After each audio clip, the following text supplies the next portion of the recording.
remember when I was a youngster, we had, like most kids, had a few toys, had some toys. One of the sets, I think we had 2 or 3 pieces. How many of you remember the Tonka trucks? Those yellow trucks? They're pretty well built. Remember those? I see a lot of nods, yeah. And the subject before us made me think of this. Can you imagine, remember at my grandparents, and we had one at home too, so we'd play with it. I think we had one with a backhoe, and it, had the lever that would move the bucket and all that. They're decent size, whatever.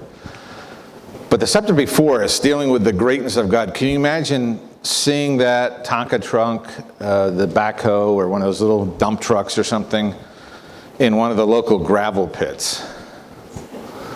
The size scale isn't right, is it? I mean, I've seen Colin now driving his dump truck, and Mark, and they drive pretty good sized dump trucks, but they're even bigger piece of equipment. And you can imagine a little Tonka truck next to this dump truck. It's a different scale. And when we come into the presence of the Lord and contemplate some things of how great, not just how big, but that's part of our language, how big, how strong, how powerful, how great is our God, we run into some challenges. And the passage that we're going to look at today, and you can turn there, is Isaiah 40. There are other passages like this that deal with the majesty, glory, and greatness of God. This is one of the great ones. This is one of the premier ones.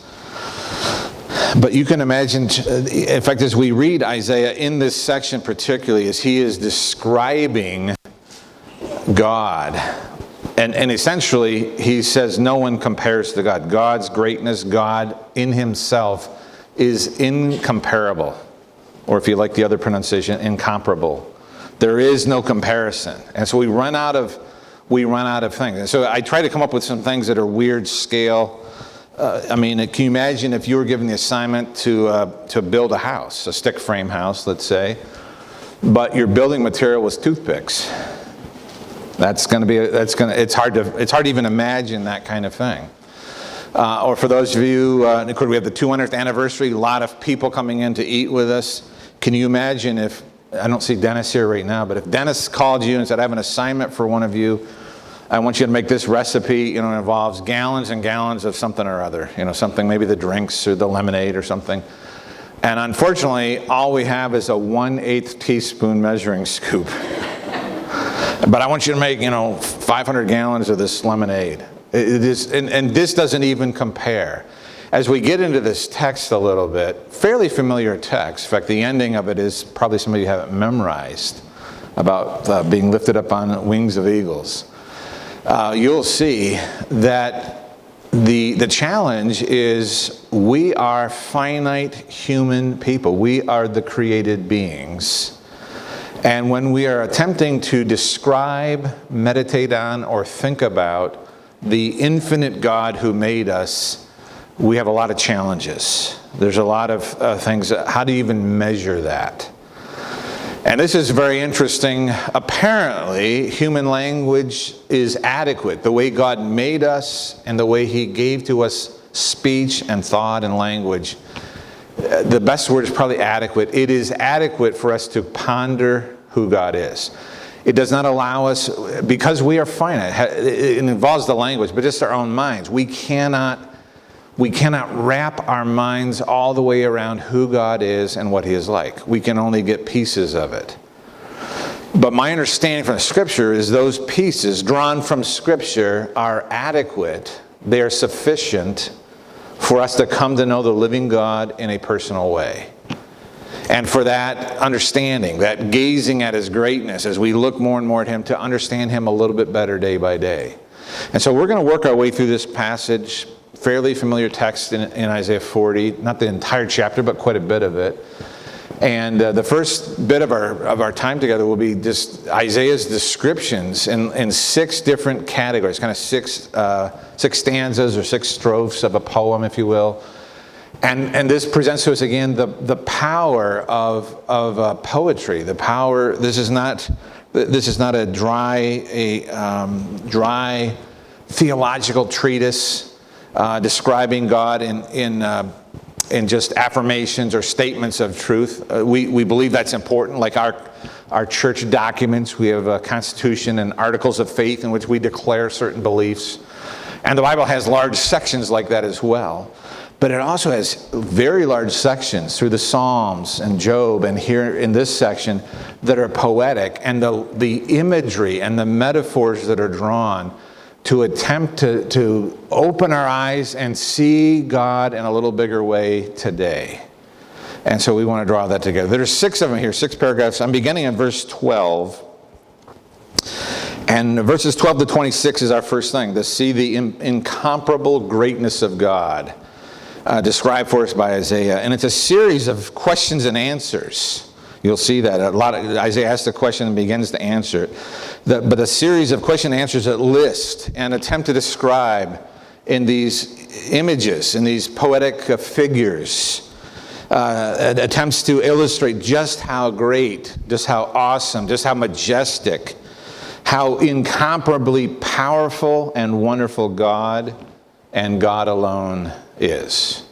And so let's look at the first one. I'm calling size and power, and it's in verse 12. We read in Isaiah 40, verse 12, who has measured the waters in the hollow of his hand, and marked off the heavens with a span, enclosed the dust of the earth in a measure, and weighed the mountains in scales and the hills in a balance.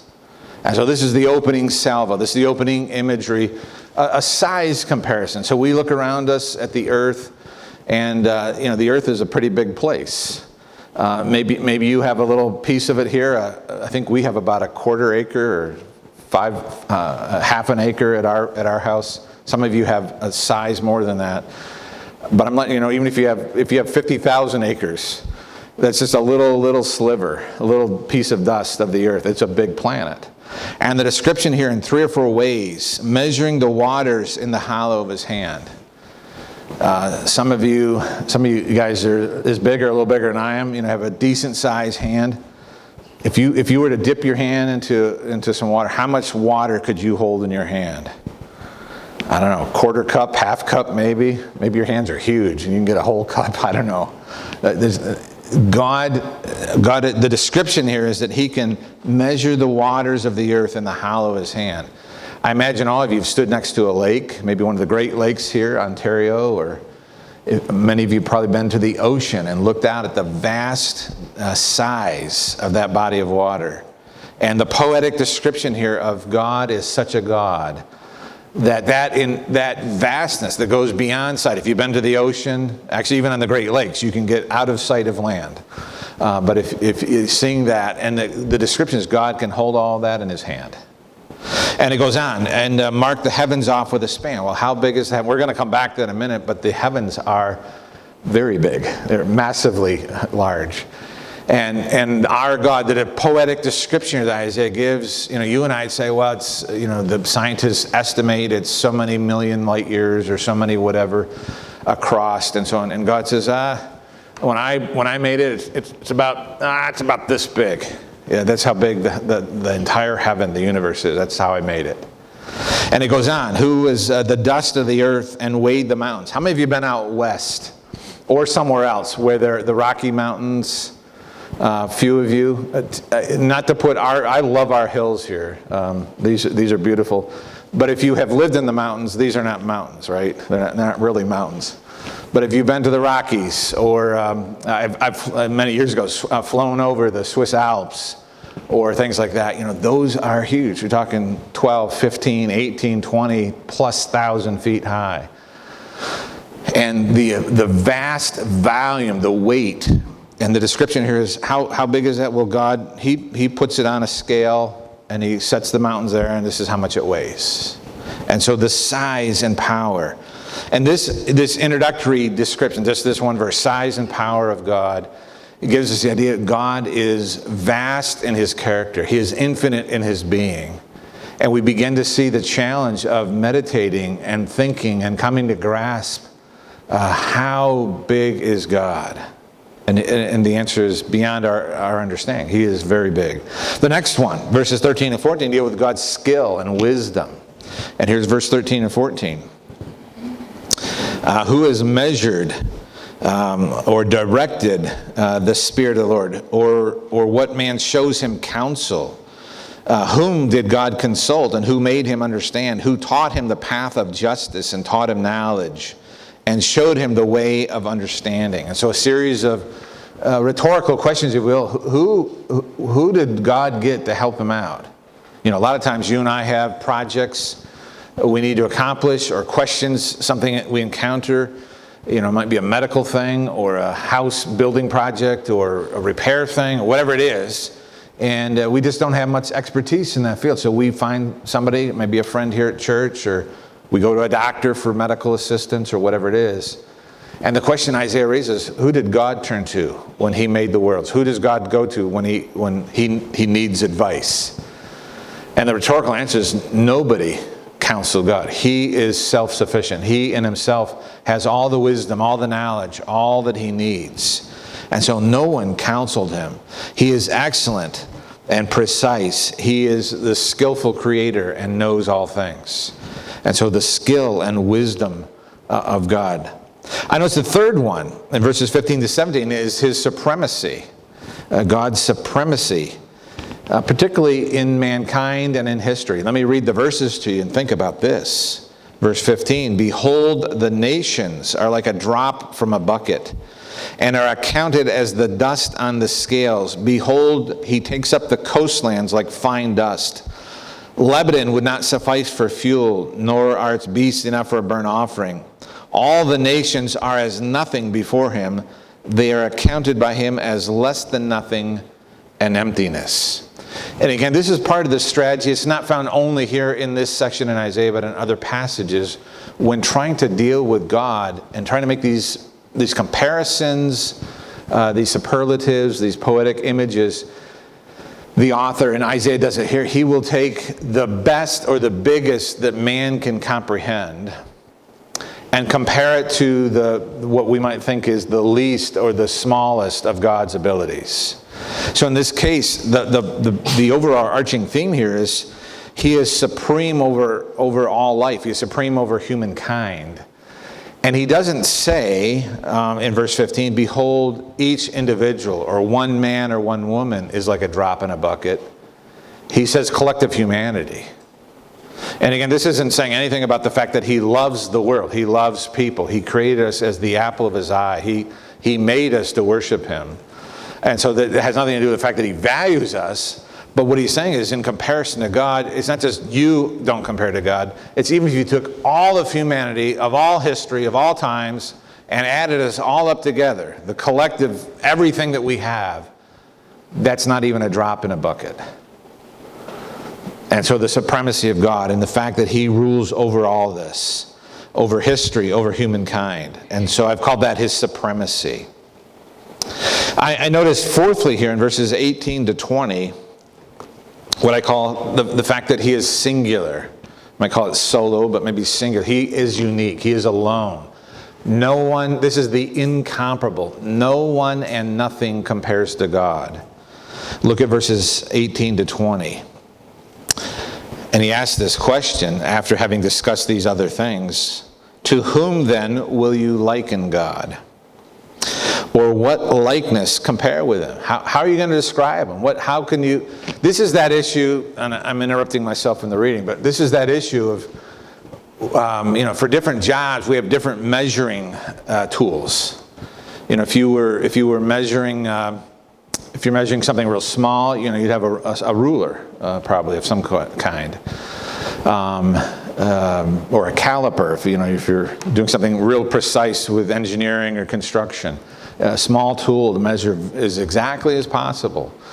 If we were going to measure longer distances, like a road trip, we measure it in miles. The two don't work together. If you try to measure your, other than Jim and Lori, who only live across the street, if you try to measure your distance home with those 1 foot rulers, remember we used them in school a long time ago.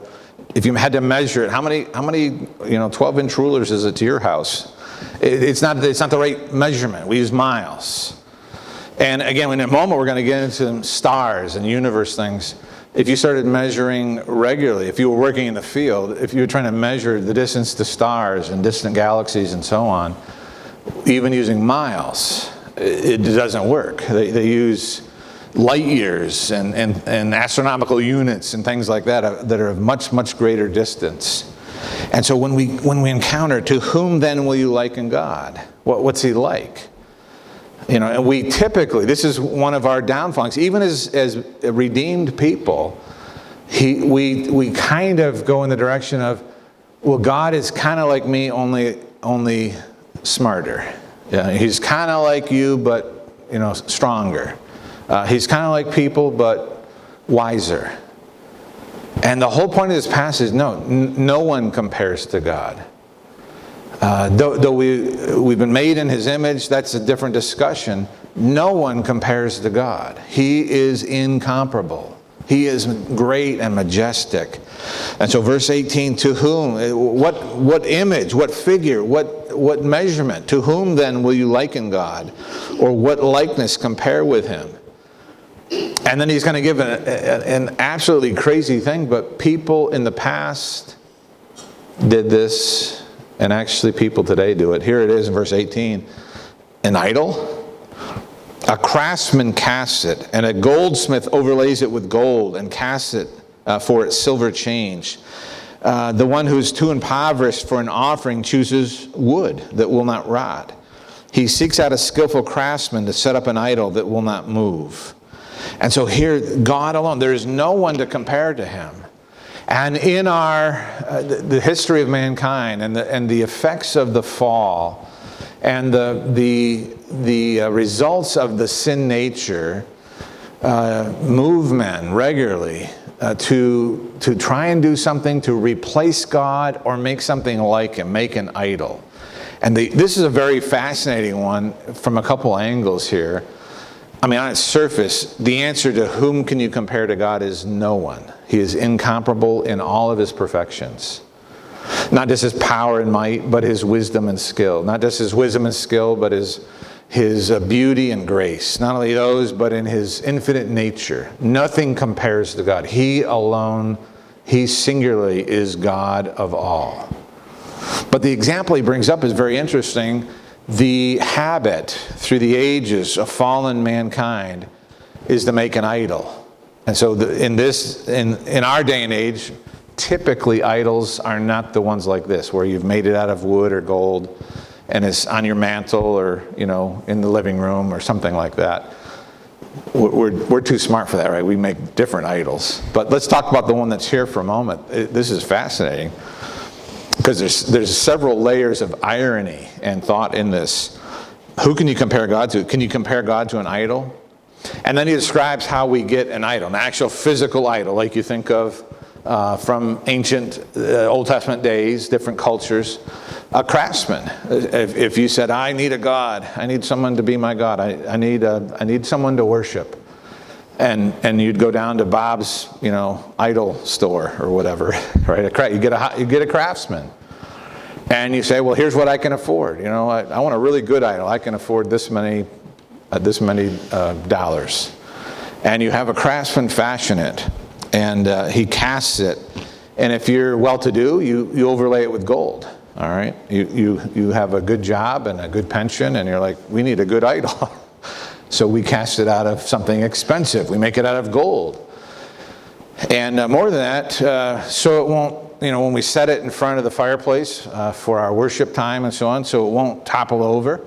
That's kind of the idea here of silver chains. In fact, this recollects to mind. You remember the story of the fish god? Was it Dagon?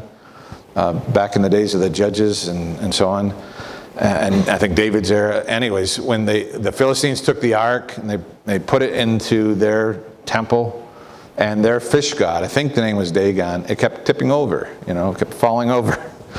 And so in this case, just so your God won't fall flat on his face, you chain him to the wall. You chain him up so he's supported. You can see the whole irony in this thing. The God that we're talking about here, who compares to God? God does not need anyone to hold him up. God is self-sufficient. God is all-powerful. And so there's that layer. The next one, verse 20, the one who is poor, they're poor people, they can't afford the gold one, so they're going to do the best they can. They seek out a craftsman that they can afford, and they say, hey, do you have some wood that won't rot too soon? I mean, this is my God. We don't want it to be destroyed too quickly, so let's get a good wood for this. You can see the irony of this whole thing. The true God, Yahweh, the God Jehovah, the God of the Bible, the Creator God that Isaiah is trying to describe for us, he does not need chains to prop him up, and he doesn't need to be overlaid with gold to be valuable, and he doesn't need to be made out of wood in order to survive, because he himself is the eternal one. And so there's several things. The next layer of irony here, by the way, is in the whole passage, one of the underlying themes, we're going to develop it more in a moment, is that God is the Creator God. This is one of the great things of God. He is the one who made us, and not we ourselves. And so here we have Isaiah talking about the God of heaven, who is the Creator of all. And then there are people here, and Isaiah says, who do you compare God to? Well, you can make an idol, but what you're doing is you are having one created being, a craftsman, make another created craft, an idol, instead of worshiping the Creator. He is the one who made all of us. In fact, even the gold and the silver and the wood that the idol is made out of, guess where they come from? God made them. And so there's a tremendous irony here, that the singular nature of God, incomparable to anyone. No one compares to God. Nothing is like him. He stands alone in all things. He is above and outside of his creation. And so a subtle statement here, but there's some little things woven into here. If you worship an idol, if you've made an idol to worship instead of the true God, you are missing out. I mentioned briefly, through the ages, even today, there are cultures that do make actual idols, as in figurines or wood pieces with gold over them, or whatever it might be. And we consider ourselves, we're advanced, right? We're so advanced, we're so smart in our culture.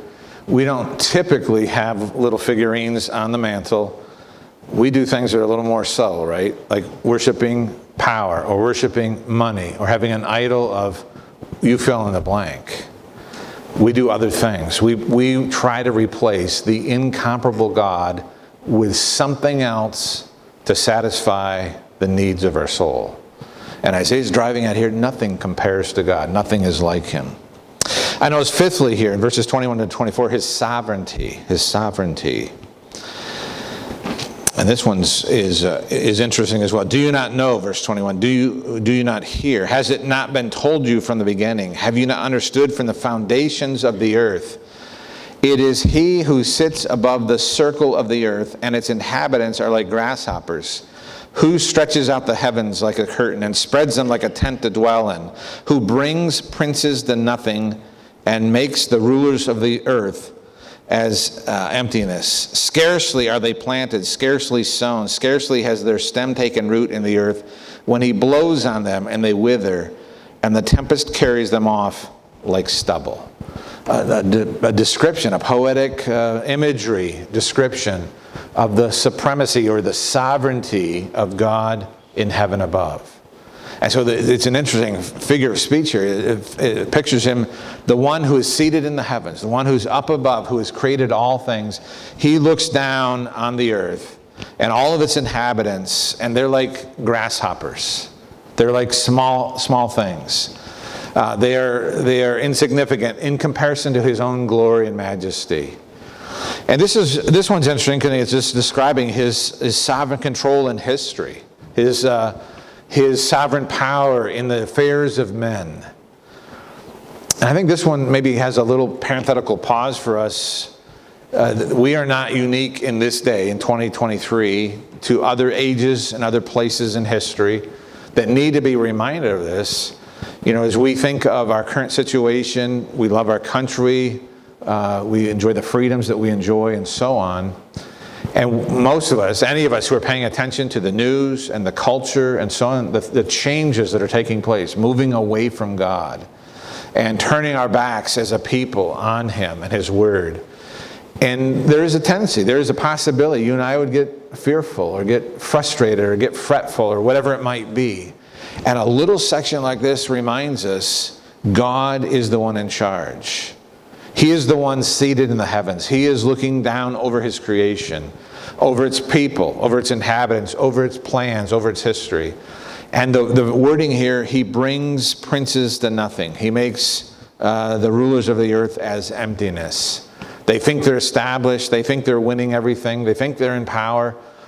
And in this case, in the description that Isaiah gives, it is not some great battle necessarily that's described here. What does God do to change plans? Verse 24, they're scarcely planted, they're scarcely sown when he blows on them. That's not on. A blow. There. He blows on them. And that's the end. He changes the course of history to align with his purposes and his plans. And I want to remind you, it doesn't mean that the things we see are righteous. Most of them, almost all of them we're seeing now are not. They are against God's will. They're against God's word. They're against God's standards. But lest we be afraid, lest we be fretful, we need to be reminded God is not surprised. It's not like the calendar year turned to 2023 and we get through these first few months and God's up in the heavens like, oh, wow, I didn't see this coming. I didn't know this would happen.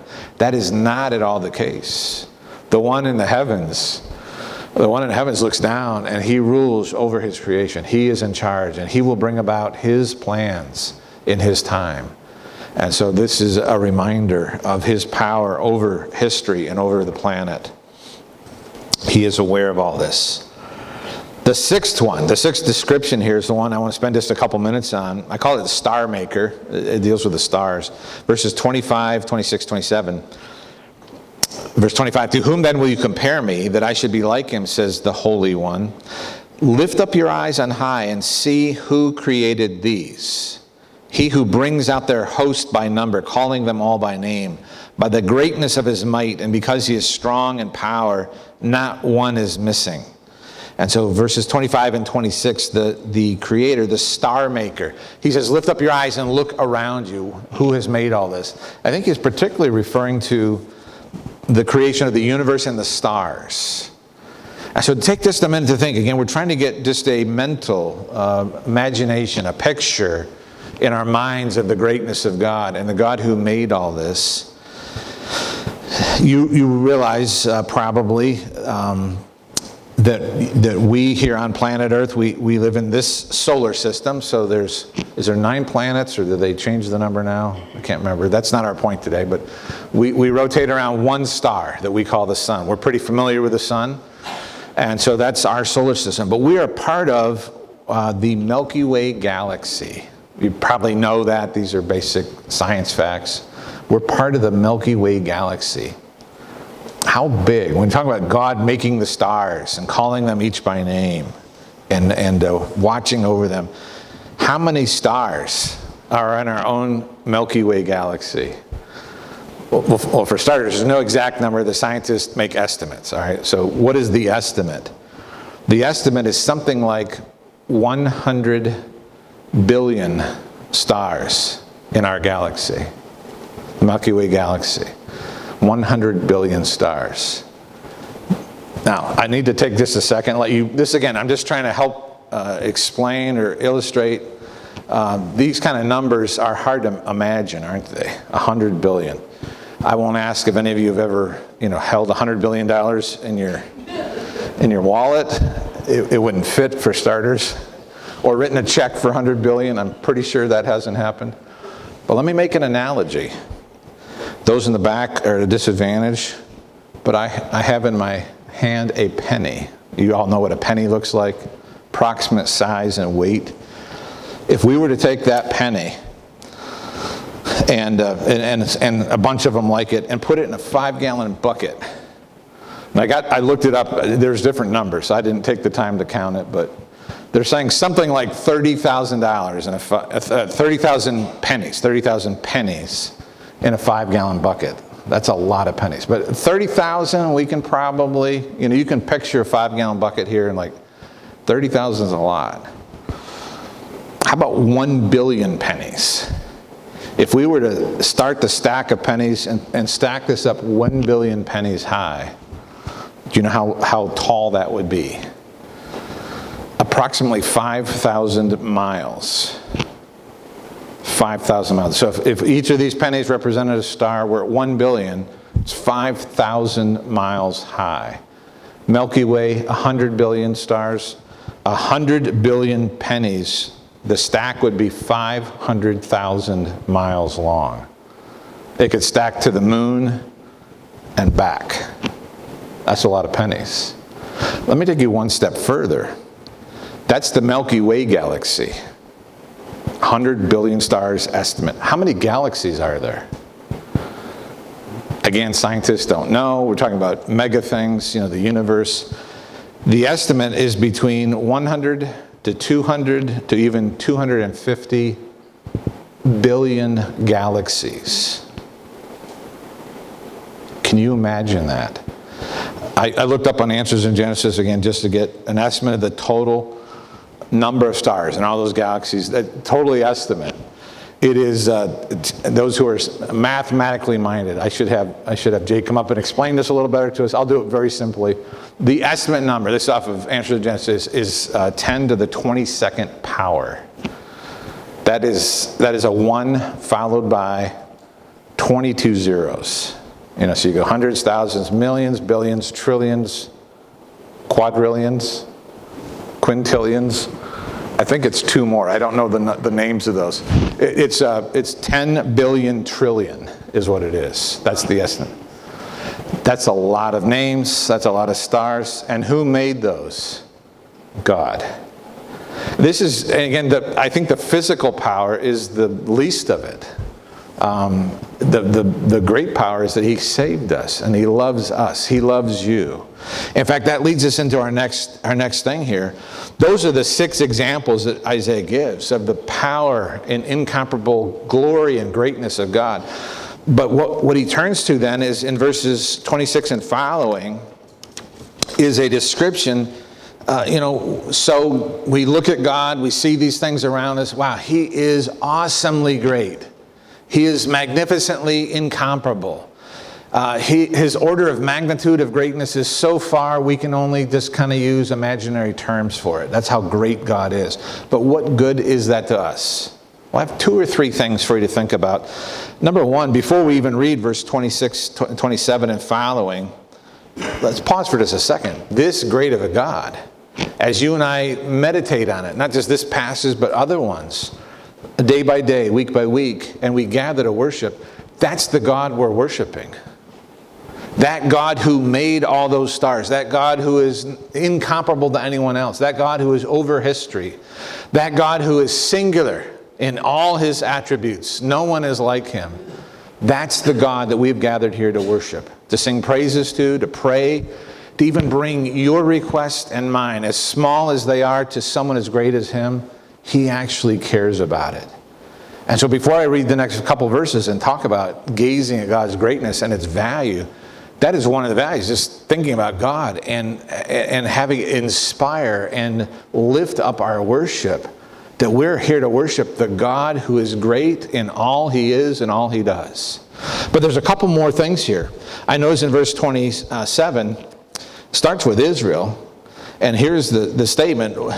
Having described all these areas of God's greatness and majesty, Isaiah asked this question of Israel. Why then do you say, O Jacob, and speak, O Israel? Why do you ask this question? My way is, Israel saying this, my way is hidden from the Lord, and my right is disregarded by my God. He says, how can you ask this? This God knows everything. He has made each one of us. He is the awesome, great God of the heavens above. How can you ask the question, my way is hidden? Where is God? What's going on? Does God even know about me? And the funny thing is, there is a personal side to this, is there not? Many of us have probably been through something. We believe in this great God. We acknowledge we don't believe him as big as he ought to be. We want to grow in that. But we believe in this great God who loves us. But many of us have hit snags in life, health challenges, problems, financial ruin or trouble or whatever it might be. And we are at least tempted to ask that question, right? In the middle of trouble, where is this God? This God who's so big and powerful. And Isaiah's going to challenge that. He says, Jacob and Israel, why do you say this? Why do you say my way is hidden? Why do you say God doesn't know about me? And he goes on, verse 28, have you not known? Have you not heard? The Lord, is the everlasting God, the creator of the ends of the earth. He does not faint or grow weary. His understanding is unsearchable.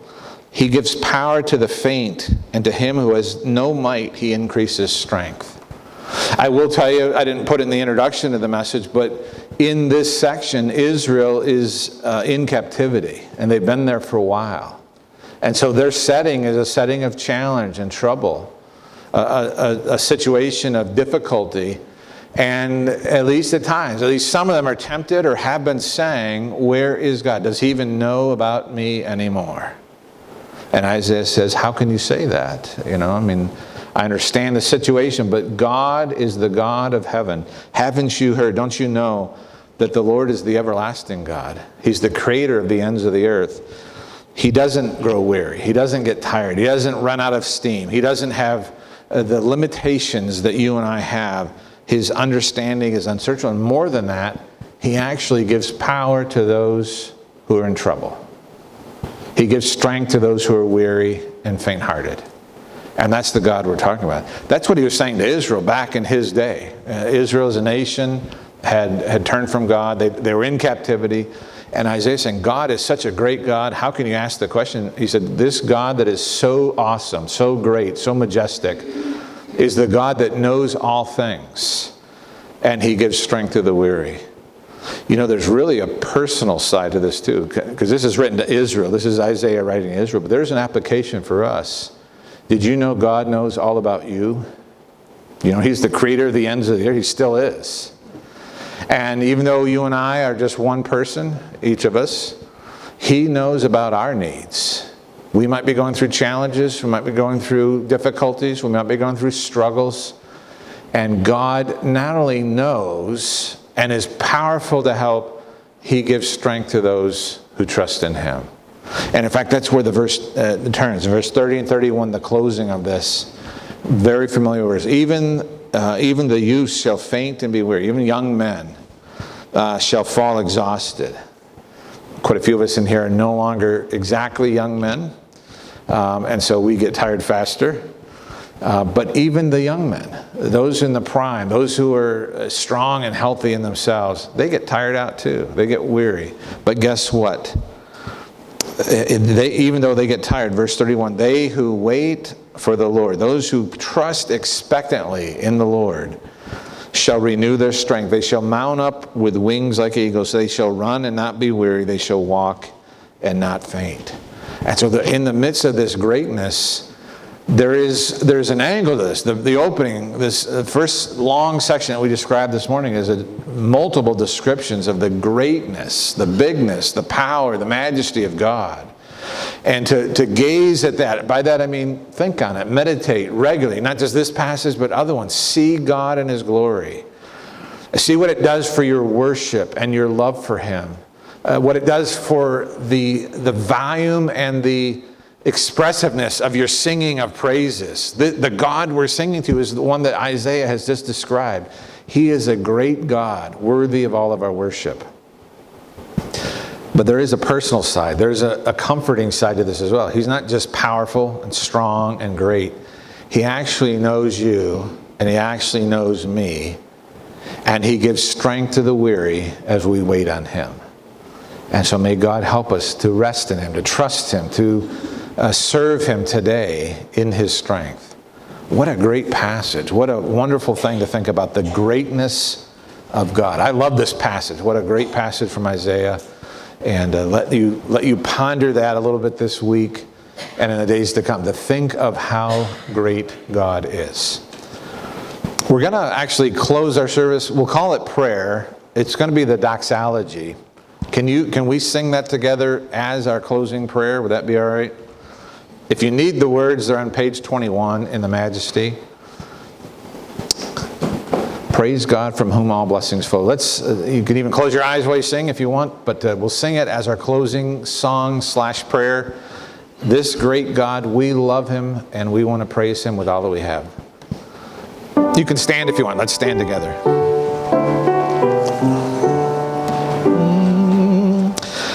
Praise God from whom all blessings flow. Praise him, all creatures here below. Praise him above, ye heavenly host. Praise Father, Son, and the Holy